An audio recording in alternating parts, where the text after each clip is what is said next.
It was early in the afternoon when I received a phone call from a fellow whose wife's funeral I had done maybe about 6 weeks before. And he said he really wanted to talk with me as soon as possible. He just felt this need to talk. And I happened to be free, so I said, well, come on over. And he said, I'll meet you in church. I'd feel better talking in church. Then, all right, we'll meet in church. And so we met over there, and he sat down and he said, now, just keep this confidential between you and me until I'm dead. But I just feel I need to tell somebody about this. Fine. He said, well, I think my children and others are kind of upset with me because I'm not really sad that my wife died. And I said, well, okay. He said, well, there's a reason for that. I thought, well, I'm not sure if I want to hear that. Maybe she was not a good person or happy she's dead. But no, that wasn't it at all. He said, well, he was a medic in World War II. And so he went around with a stretcher and picked up soldiers who were injured on the battlefield. I mean, he was in Europe. He was in the Battle of the Bulge, a number of big fights. And one day he got an injury in his own leg. And then it got infected. And it just kept getting worse and worse. And the doctors were saying, this doesn't look good. And they tried treating it, but nothing seemed to work. So one day, he just was so bad that they put him in sick bay. He couldn't walk around anymore. And then it continued to get worse, and they had a whole bunch of soldiers coming in from a battle. So they said, well, these guys are going to die anyway. Move them over to the morgue. And so he got moved over with all these dead bodies in the morgue. And he was laying there and thinking, okay, I got to be ready to die. This is it. I'm already here in the morgue. So just make, good act of contrition, get ready to see God. So as he was doing that, he said he was approached by a very bright, warm presence. And it came close to him and said it wasn't his time. But he felt great being around that presence. It just felt like overwhelming love. And then it was gone. And then he got better. So laying there, and he started to feel stronger and stronger laying there. In fact, at one point, he scared a couple of the guys who were bringing in other dead bodies because he sat up and said, do I have to stay here? And they went running out of the tent. But then they came creeping back in to see who this guy who had risen from the dead was. He said from that point on, he was not afraid of death ever again. And his career in Omaha was working on the steel girders in tall buildings. And he would be walking out on those, and other people were like, aren't you afraid you're going to die? Oh, if I die, I die. He was not afraid of it at all. And so he said, I know my wife's there with God. And that's such an incredible thing. How could I be sad for her?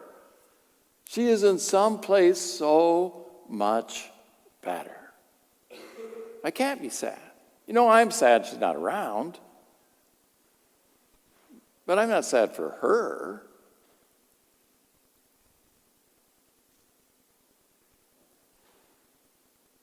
That was his story. And it's unique. But we've all probably heard similar stories.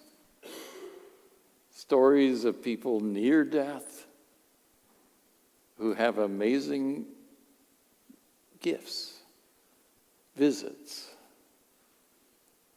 My mom died 18 years ago. 2 days before she died, she was dying of ovarian cancer. My dad came to visit her, and Dad had died 20 years before that.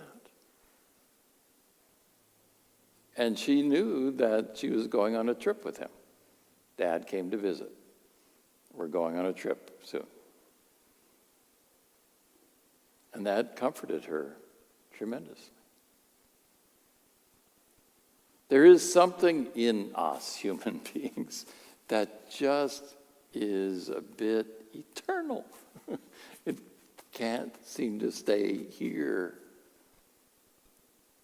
And all of you who have loved know that love is so powerful. You think, love cannot be stopped with death. It is beyond that, too powerful.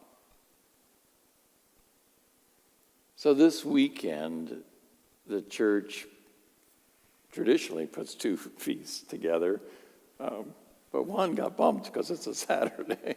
So All Saints and All Souls, to remember all of our dead, whether they're saints or on the way.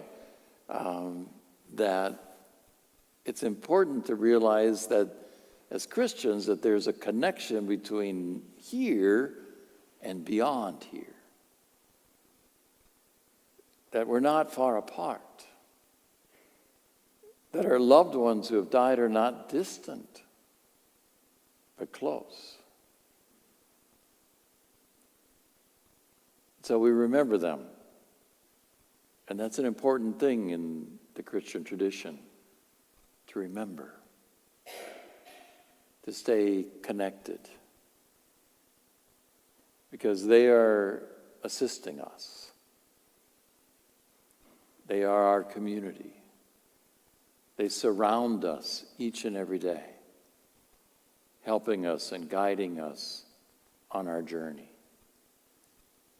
And they're good people to think about and reflect on, because the saints should inspire us all to be saints, to be like them. Knowing their story, we can say, I can do that too. Because we realize through all their stories that it is God's Spirit, God's strength that gets us home. So it's an appropriate time to meditate on what those encounters would be like. I often wish that Jesus would have told us more about heaven. I'd like to have a clearer vision of what that's going to be like. But he didn't. He just described it as things that we could all understand. It's like a great party with the best food and the best friends, all those you love, and time just goes so fast. It's like that. It's like a wedding feast.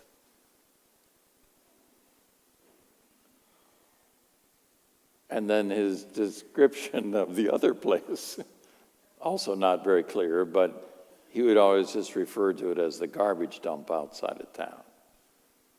You know how it stinks and is rotting, and the maggots are there, and the flames are burning.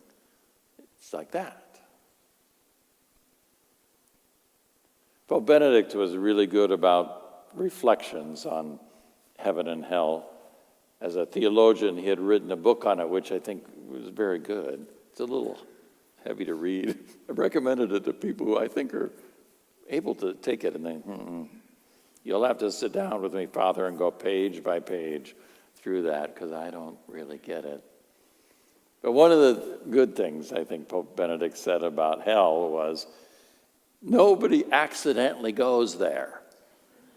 You just don't wake up one day and how did I end up in hell? He says, no, it's freely chosen. If you go to hell, you freely chose that. You were rejecting God and everything that God is all about. No surprise for those people.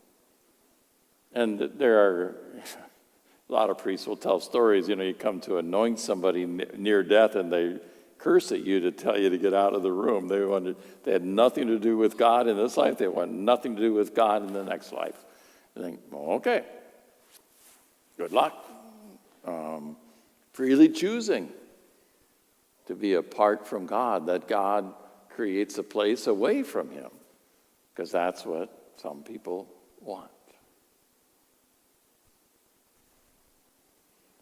This is on All Souls, is usually the weekend that the church reflects on purgatory, and over the centuries it's been a little bit controversial because of our Protestant brothers and sisters don't like it. But personally, I like it. I'm really glad that over the centuries the church said, hey, you know what? Jesus never gives up on you even when you die. As he says in today's gospel, he's not going to lose anything. Not going to lose anything of what the Father gave him. And so even if we're sinners and die, Jesus is like, nope, nope, nope. I'm not losing you. I am going to keep you yet. Now, again, we don't know what it's like. Most people think of Dante's stuff that he wrote about purgatory. But Dante wasn't a theologian. He was just a great poet. But I like to think of it as therapy. Divine therapy. So that when I die, I'm going to meet with some divine therapist waiting for me. Who's going to say, welcome, Damian, sit down. We got a long time to sit here and go through your life. Maybe he'll have a DVD of my life there to play. It says, remember back in 4th grade, I think this was? Remember you made fun of that little girl sitting next to you? You never did say you were sorry for that. She cried. Maybe here you'll have a chance to say sorry. Because I think that's what the therapy invites us into, is knowing the truth about ourselves and to get forgiveness for that. Because when we get to heaven, it's perfect. I'm not sure who the divine therapist is. Might be Jesus. Could be Peter. If it's Peter, you can tease him. Hey, he didn't do so good yourself. Can we see a DVD of your life? But maybe that would be better. We'd be in therapy together. But Jesus doesn't lose anything. He hangs on to us. And so we remember them this weekend. All of our loved ones who've gone before us. Leading the way and waiting to take us home.